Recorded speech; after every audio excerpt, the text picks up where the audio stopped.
You want to know what peptide you should be taking, right? Let's break down the most popular peptides in under 5 minutes.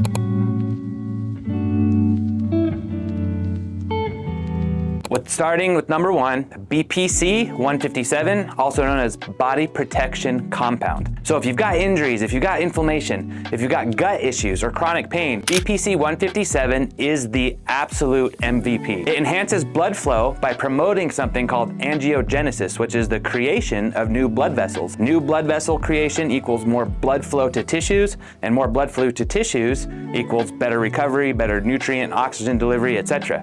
So BPC 157 is going to accelerate tissue repair and help the body rebuild what's been damaged. Number 2, number close counterpart, if you will, a cousin, is TB 500, which stands for thymosin beta fragment. And this is a synthetic version of a naturally derived peptide that we find in just about every cell in our bodies except for red blood cells. This one is going to help with flexibility, inflammation reduction, and deeper tissue healing. It's often paired with BPC 157 for a synergistic effect. It's often paired with BPC 157 for a synergistic effect, and together they really are the powerhouse of recovery. And number 3, CJC 1295 and ipamorelin.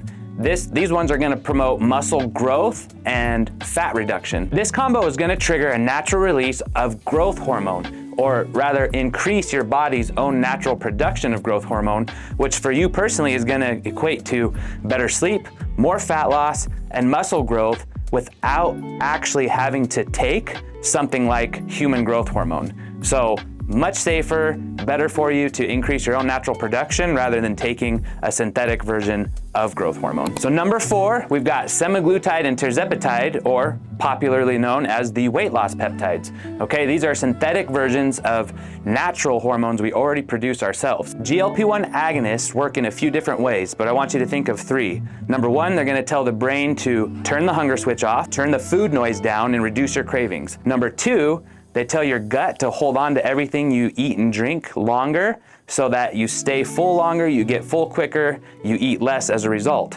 And then number 3, it makes your pancreas a lot more efficient in terms of excreting or releasing insulin to help manage your blood sugar better, which is why it's so effective for people that have diabetes. So you guys, these are tools, they are not solutions. And if you're not pairing them with good lifestyle habits, particularly exercise and good nutrition, then when you lose the weight, everything's gonna come back on if you don't have those good habits in place to sustain it. And number 5, sleep peptides like DSIP. These are gonna focus on promoting deep sleep restoration. So DSIP is gonna help improve or get you into the deep cycles of sleep, which is actually where your body repairs the most. And some people have a really hard time with progressing into the deeper phases of sleep. They sleep light in kind of the REM stages, and you don't get a lot of recovery. You feel brain fog, you feel tired, fatigued the next day. So this is a really good one to promote good quality sleep that helps you going, keep you going, for the next day, etc. And then we got number 6, which is melanotan. This is gonna focus on mood and, yes, your tan, improving the complexion of your skin.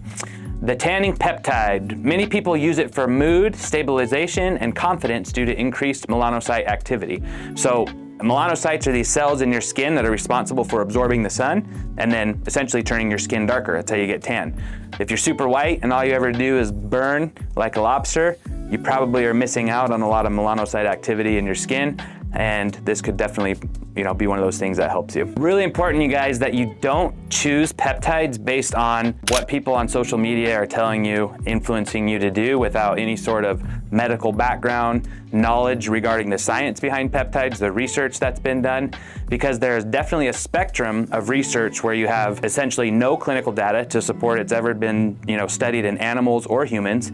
And then the other end of the spectrum is where it's got a lot of clinical data to suggest that it's been studied in multiple clinical trials involving humans and animals, etc. So if you're only using peptides that have theoretical benefits, you might also be getting a lot of theoretical negative side effects and doing bad for your body. So long story short, make sure that you are using peptides that have good sound evidence, research to back the safety of using it. And another common misconception is maybe one person took a peptide and for them it did, benefits X, Y, Z. Everybody's physiology is different and it's not a one size fits all. I know a couple where the husband took one peptide and he absolutely loved it.